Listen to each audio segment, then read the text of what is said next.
nawe mwabyibaza ucana ibyo ngibyo. Kwifuza kwawe kuzaherera ku mugabo wawe, nawe azagutwara. Urumva neza?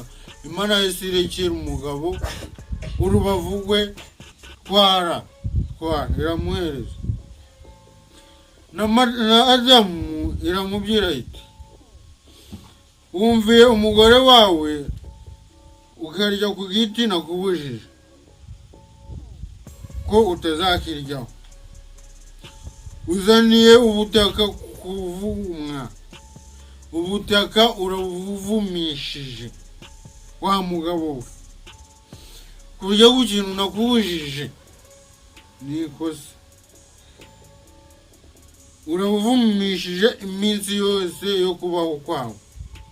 Uzajya urya ibivamo, ugombye kubira.